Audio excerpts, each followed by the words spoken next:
জানেন, মানুষ মরে গেলে পচে যায়, কিন্তু স্মৃতি মরে গেলে মানুষ বেঁচে থেকেই কঙ্কাল হয়ে যায়। আজ যখন আয়নার সামনে দাঁড়ালাম, নিজেকে চিনতে পারলাম না। আমার চোখের নিচে জমে থাকা কালচে দাগগুলো যেন চিৎকার করে একটাই কথাই বলছে, সে আর আসবে না। আমরা কেউ জানতাম না সেদিন বিকেলের সেই এক চিমটি হাসিটাই ছিল আমাদের শেষ দেখা। জানলে কি আমি তোমার হাতটা আরো কিছুক্ষণ ধরে রাখতে পারতাম না, নাকি মাঝপথেই ছেড়ে দিতাম যাতে শেষটা এত বিষাক্ত না হয়। সেদিন আকাশটা ঠিক এমন ছিল না, মেঘ ছিল কিন্তু বৃষ্টি নামেনি।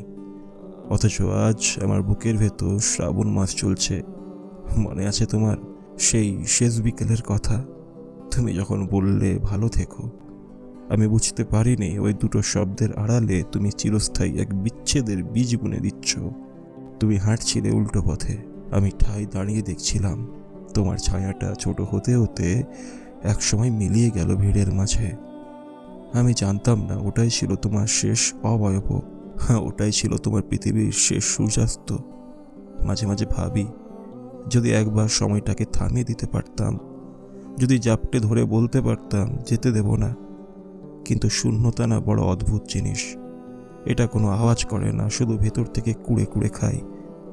আজ চারপাশটা বড্ড চুপচাপ।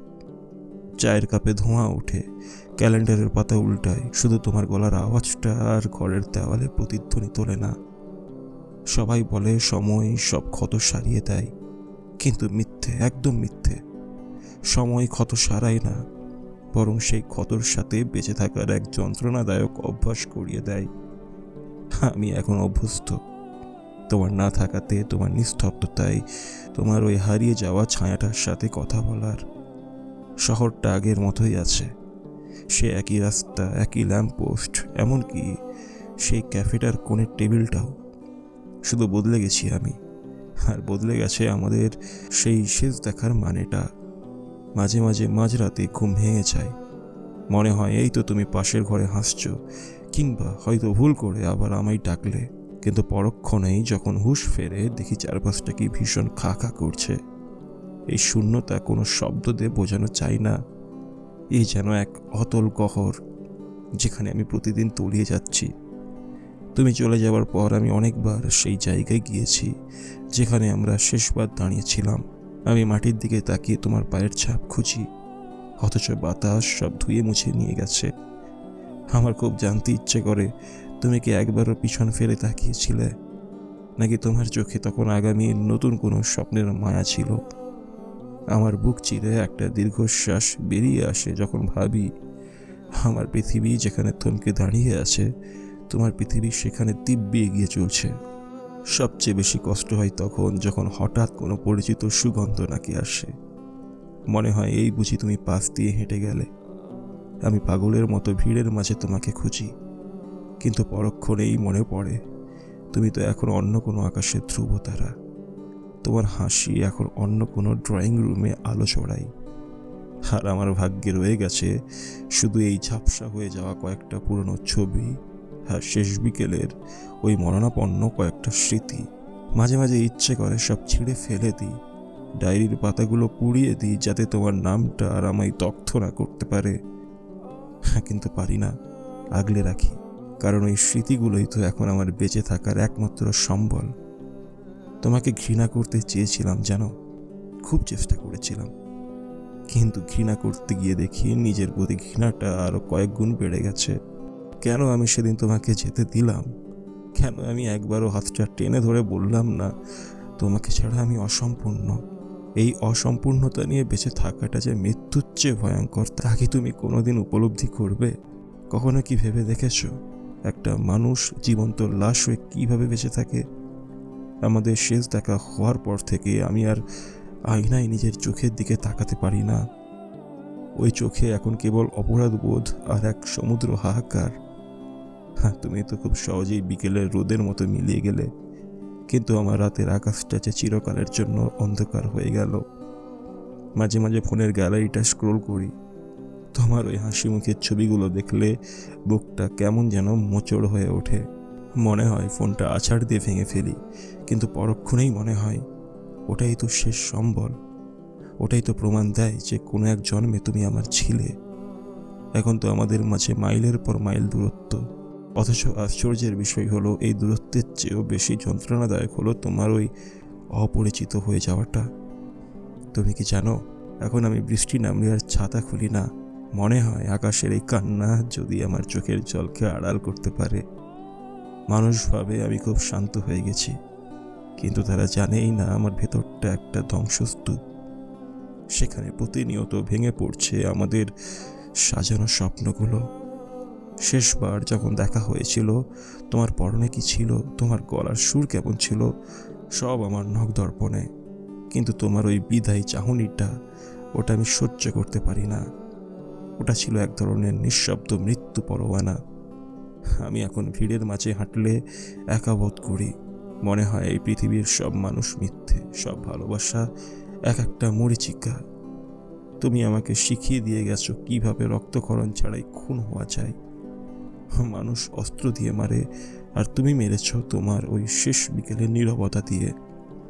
আমার চারপাশের বাতাস এখন তোমার গন্ধে বিষাক্ত। আমি নিঃশ্বাস নেই কিন্তু প্রাণ পাই না। আমি কথা বলি কিন্তু শব্দ পাই না। একটা কথা বলবে? তুমি কি কখনো নির্জনে বসে আমার কথা ভাবো, নাকি স্মৃতিগুলো আবর্জনার মতো ঝেঁটে পরিষ্কার করে ফেলেছ?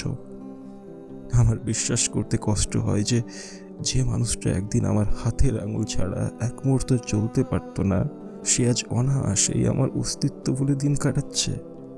এই অবহেলাটা কোনো তলোয়ারের আঘাতের চেয়ে কম নয়। মাঝে মাঝে গধূলি বেলায় বারান্দায় গিয়ে বসি। আকাশটা যখন লালচে হয়ে আসে, আমার মনে হয় ঠিক এই রংটাই কি সেদিন তোমার চোখে মুখে লেগেছিল না? আমরা একে অপরের দিকে তাকিয়েছিলাম, অথচ কেউ কাউকে দেখতে পাচ্ছিলাম না। আমাদের মাঝে গড়ে উঠেছিল এক অদৃশ্য দেওয়াল, যা পার করার সাধ্য আমার ছিল না। তুমি দাঁড়িয়েছিলে খুব কাছে, অথচ তোমার মনটা চলে গিয়েছিল বহু দূরে। এক পৃথিবীর দূরত্ব নিয়েও মানুষ কিভাবে হাত ছুঁয়ে দাঁড়িয়ে থাকতে পারে, সেদিন তোমাকে না দেখলে আমি জানতাম না। শহর জুড়ে এখন উৎসবের মরশুম। সবাই হাসছে, ছবি তুলছে, হাত ধরছে। আমি শুধু পাশ কাটিয়ে চলে যাই। ভয় হয় যদি কেউ আমার দিকে তাকায় আর দেখে ফেলে যে আমার ভেতরের কলিজাটা কোনো এক শেষ বিকেলের স্টেশনে ফেলে এসেছি। মানুষ বলে মুভ অন করো, কিন্তু কেউ বলে দেয় না হৃৎপিণ্ডটা ছিঁড়ে ফেলে দিয়ে কিভাবে মানুষ সুস্থভাবে নিঃশ্বাস নিতে পারে। আমি তো কেবল এক টুকরো ভাঙা কাঁচ, যা নিজে রক্তাক্ত করছে প্রতিটা মুহূর্তে। তুমি কি জানো আমার ডায়েরির শেষ কয়েকটা পাতা কেন সাদা? কারণ তোমার চলে যাবার পর আমার কলমের কালি ফুরিয়ে যায়নি, আমার ভাষা ফুরিয়ে গেছে। তোমাকে নিয়ে বলার মতো কোনো শব্দ আর অবশিষ্ট নেই। যা আছে তা কেবল এক বুক চাপা কান্না আর নোনা জলের আর্তনাদ। আমি এখন শব্দ খুঁজি না, আমি এখন নিস্তব্ধতা খুঁজি। কারণ এই নিস্তব্ধতাতেই তোমার গলার শেষ কথাগুলো সবচেয়ে স্পষ্ট শোনা যায়। আমি জানি তুমি হয়তো এখন অনেক সুখী, তোমার পৃথিবীতে হয়তো এখন নতুন কোনো বসন্তের আনাগোনা।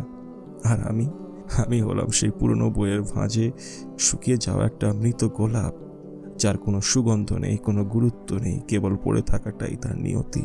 তুমি আমাকে মুক্তি দিয়ে গেছো, কিন্তু এই মুক্তি যে কত বড় বন্দিত্ব তা বুঝলে হয়তো তুমি কোনোদিনও ওইভাবে বিদায় নিতে পারতে না। সবচেয়ে বেশি ঘৃণা করি নিজেকে যখন দেখি আজও তোমার দেওয়া পুরনো মেসেজগুলো পড়ছি। সেই একই কথা, একই আবেগ, অথচ মানুষটা আজ কত অচেনা। মাঝরাতে যখন বালিশটা চোখের জলে ভিজে ভারী হয়ে যায়, তখন মনে হয় যদি শেষবার দেখা হওয়ার সময় আমি তোমাকে 1 সেকেন্ডের জন্য জড়িয়ে ধরতাম, তবে কি তোমার যাওয়ার পথটা একটু হলেও থমকে যেত, নাকি তুমি আরো নির্দয়ভাবে সরিয়ে দিতে আমায়? এখন আর ক্যালেন্ডারের তারিখগুলো গুনি না। আমার কাছে প্রতিটা দিনই শেষ বিকেলের এক একটা দীর্ঘায়িত ছায়া। মানুষ বলে সময়ের সাথে সাথে সব ফিকে হয়ে যায়, কিন্তু তোমার চলে যাওয়াটা যেন একটা বিষাক্ত লতা, যা সময়ের সাথে সাথে আমার পুরো অস্তিত্বকে আষ্টে পৃষ্ঠে জড়িয়ে ধরেছে। আমি যতবার বাঁচতে চেয়েছি, ততবার ওই শেষ দেখার স্মৃতিটা এসে আমার গলা টিপে ধরেছে। তুমি কি জানো, এখন আমি আয়নায় নিজের চোখের দিকে তাকাতে ভয় পাই। ওই চোখে তোমার রেখে যাওয়া সেই শেষ দৃষ্টিটা এখনো স্থির হয়ে আছে, একজোড়া চোখ যা একসময় আমার জন্য ভালোবাসায় টলমল করত, তা কিভাবে এক নিমেষে এত পাথর হয়ে গেল। তুমি যখন শেষবার আমার থেকে মুখ ফিরিয়ে নিলে, আমার মনে হয়েছিল পুরো আকাশটা আমার মাথায় ভেঙে পড়ল। কিন্তু আশ্চর্যের বিষয় কি জানো, আকাশ ভাঙেনি, পৃথিবীও থমকে চায়নি, শুধু আমার ভেতরের আমিটাই সেই মুহূর্তেই ধুলোয় মিশে গিয়েছিলাম। মাঝে মাঝে খুব ইচ্ছে করে তোমাকে একটা ফোন করি, শুধু একবার তোমার কণ্ঠস্বর শুনি। কিন্তু ওপাশ থেকে যদি কোনো অচেনা গলার উত্তর আসে, কিংবা যদি তুমি আমায় চিনতেই না পারো, সেই অপমানের চেয়ে নীরবতা অনেক বেশি নিরাপদ। আমি এখন নিজের সাথেই কথা বলি, ভিড়ের মাঝে একা একা হাঁটি আর কল্পনা করি তুমি হয়তো ঠিক আমার পাশেই হাঁটছো। তোমার হাতের আলতো স্পর্শ হয়তো এখন আমার জামার হাতায় লেগে আছে, কিন্তু পরক্ষণেই যখন খেয়াল হয় যে পাশে কেউ নেই, কেবল শূন্য বাতাস, তখন বুকটা এমনভাবে ফেটে যায় যেন ভেতরে কেউ জীবন্ত কোনো ক্ষততে নুন ছিটিয়ে দিচ্ছে। এই যে প্রতিদিন ধীরে ধীরে শেষ হয়ে যাওয়া, এর কোনো সাক্ষী নেই, এর কোনো বিচার নেই। তুমি তো খুব সুন্দর করে গুছিয়ে বললে যে আমাদের পথ এখানেই আলাদা, কিন্তু আমার পথ যে ওখানেই শেষ হয়ে গিয়েছিল সেটা একবারও ভেবে দেখলে না। তুমি চলে গেলে এক নতুন দিগন্তর খোঁজে, আর আমি রয়ে গেলাম এক মৃত শহরের পাহারাদার হয়ে, যেখানে শুধু হাহাকার আছে, আর আছে তোমার রেখে যাওয়া সেই বুক চাপা নিস্তব্ধতা। মানুষ মরে গেলে একবারই মরে, কিন্তু আমি প্রতিদিন মরছি। প্রতিটা সকালে যখন ঘুম ভাঙে আর মনে পড়ে যে আজকেও তোমার সাথে দেখা হবে না, ঠিক তখনই আমার একবার করে মৃত্যু হয়। এই যন্ত্রণার কোনো নাম নেই, এই একাকিত্বের কোনো শেষ নেই। সবাই বলে জীবন থেমে থাকে না, জীবন বয়ে চলে, কিন্তু আমার জীবন তো সেই বিকেলের ওই কয়েকটা মুহূর্তেই নোঙর ফেলে দিয়েছে। আমি এখন এক চলন্ত সমাধি। বাইরে থেকে হয়তো মনে হয় আমি নিঃশ্বাস নিচ্ছি, কিন্তু ভেতরে আমি কফেই নিথর হয়ে গেছি। মানুষ কত সহজে বলে দেয় ভুলে যাও, কিন্তু কেউ কি জানে ভুলে যাওয়ার চেষ্টা করাটাই হলো সবচেয়ে বড় মনে রাখা। আমি যতবার তোমার মুখটা মুছে ফেলতে চেয়েছি, ততবার আমার হৃৎপিণ্ডের দেওয়ালে তোমার নামটা আরও রক্তাক্ত হয়ে ফুটে উঠেছে। এখন রাত নামলে আমার ভয় লাগে, কারণ এই অন্ধকার আমাকে সরাসরি সেই শেষ দেখার মোড়ে নিয়ে দাঁড় করায়, যেখানে তুমি হাত বাড়িয়ে বিদায় জানিয়েছিলে। কিন্তু আমি জানতাম না ওটা আসলে বিদায় ছিল না, ওটা ছিল আমার চিরস্থায়ী নির্বাসন। আমি আজও সেই শেষবারের ছোঁয়াটা অনুভব করি, সেই শেষবারের মতো তোমার চোখের গভীরে হারানোটা খুঁজি, কিন্তু সেখানে এখন কেবল শূন্যতা, এক অনন্ত বিশাল শূন্যতা। জানো, পৃথিবীটা বড় নিষ্ঠুর। এখানে না কারো খুব কাছের মানুষটা এক নিমেষে কেউ না হয়ে যায়। আজ হয়তো আমি তোমার কাছে কেবল একটা আবছা স্মৃতি, অথবা হয়তো শুধুমাত্র একটা ফেলে আসা অতীত, কিন্তু আমার কাছে তুমি হলে সেই হাড় কাঁপানো শীতের রাত, যা কোনোদিন শেষ হয় না। আমি আর কোনোদিন কারো হাত ধরবো না, আর কাউকে তুমি বলে ডাকার সাহস সঞ্চয় করতে পারবো না, কারণ আমার ভালোবাসার সবটুকু নিঃশেষ হয়ে গেছে ওই শেষবার দেখা হওয়ার মুহূর্তে। আমি এখন শুধু সময়ের অপেক্ষা করছি। যদি কোনোদিন আবার দেখা হয় অন্য কোনো জগতে, অন্য কোনো নামে, তবে সেদিন আর তোমাকে যেতে দেব না। কিন্তু এই জন্মে তো সব শেষ। আমাদের দেখা হওয়ার সব রাস্তা বন্ধ হয়ে গেছে। এখন কেবল পড়ে আছে এক বুক হাহাকার আর একটা পাথর হয়ে যাওয়া মন। সব শেষে শুধু একটাই কথা বলতে চাই, তুমি তো চলে গেলে খুব সহজে, কিন্তু একবারও কি পেছন ফিরে দেখলে না? তোমার ওই একবার হাত ছেড়ে দেওয়ার শব্দে আমার আস্ত একটা মানুষ হওয়ার স্বপ্নগুলো কাঁচের মতো ভেঙে চুরমার হয়ে গেল। আমি আজও সেই ভাঙা কাঁচের ওপর দিয়েই হাঁটছি, শুধু তুমি নেই বলে আমার এই রক্তক্ষরণ দেখার কেউ নেই।